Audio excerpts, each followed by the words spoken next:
दुश्मन का दुश्मन दोस्त बन जाता है। कहावत तो पुरानी है दोस्तों, लेकिन आज के हालात इसे फिर से सच साबित कर रहे हैं। कभी जंग लड़ने वाले दो देश पाकिस्तान और बांग्लादेश अब एक दूसरे के करीब आ रहे हैं और इस बार वजह है झूठ, पर इसके पीछे छिपी है एक जियोपॉलिटिकल चाल जिसमें भारत को घेरने की कोशिश की जा रही है। हाल के दिनों में भारत और बांग्लादेश के रिश्तों में तनाव बढ़ गया। जो रिश्ता कभी सहयोग और दोस्ती की मिसाल माना जाता था वो अब कड़वाहट में बदलता जा रहा है और इसकी एक ही वजह है मोहम्मद यूनुस। भारत और बांग्लादेश के बीच जो ट्रेड लिंक कभी दोनों अर्थव्यवस्थाओं की रीढ़ थे वो अब टूटते नजर आ रहे हैं। भारत ने अगस्त में बांग्लादेश से आने वाले जूट उत्पादों की जमीनी आयात पर रोक लगा दिया, यानी अब बांग्लादेश अपने जूट, रस्सी और कपड़ा उत्पादों को भारत के रास्ते नहीं भेज सकता। इस फैसले से बांग्लादेश की एक्सपोर्ट इंडस्ट्री को तगड़ा झटका लगा और अब जब बांग्लादेश परेशान है, पाकिस्तान ने वही मौका भुनाया। इस्लामाबाद ने ढाका को एक बड़ा ऑफर दे डाला कि हमारा कराची एयरपोर्ट इस्तेमाल कर लो। मतलब अगर भारत ने अपने रास्ते बंद कर दिए तो बांग्लादेश अपने जूट उत्पादों को कराची बंदरगाह से चीन, खाड़ी देशों और सेंट्रल एशिया भेज सकता है। ये ऑफर पाकिस्तान ने उस वक्त दिया जब दोनों देशों के बीच करीब 2 दशक बाद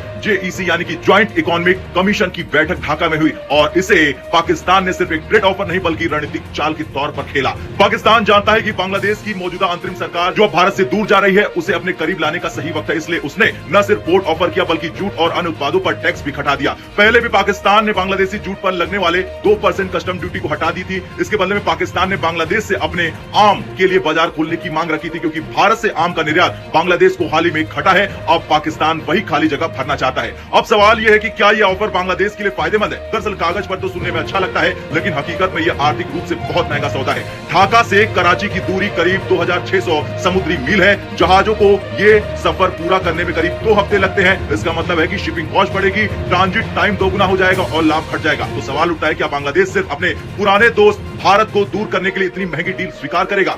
ये सब शुरू हुआ अगस्त में जब भारत ने बांग्लादेश से आने वाले कुछ जूट और गारमेंट उत्पादों की जमीनी आयात पर बैन लगा दिया, रोक लगा दिया। भारत ने कहा कि अब यह सामान सिर्फ समुद्री मार्ग से नहावा शेवा पोर्ट के जरिए जाएगा। इससे बांग्लादेशी व्यापारियों के खर्च बढ़ गए और उनका माल महंगा हो गया और एक्सपोर्ट कम होने लगा। इतना ही नहीं, भारत ने वो ट्रांसशिपमेंट एग्रीमेंट भी रद्द कर दिया जिसमें बांग्लादेश का माल भारतीय बंदरगाहों के जरिए दूसरे देशों को जाता था। अब इस एक फैसले का असर बांग्लादेश के जूट सेक्टर पर साफ दिखाई दिया। जुलाई में उसकी कमाई $12.9 मिलियन से घटकर मात्र $3.4 मिलियन रह गई। जवाब में बांग्लादेश ने भी भारत से धागे के आयात को 5 जमीनी बंदरगाहों से रोक दिया, यानी अब ट्रेड वॉर शुरू हो चुका था।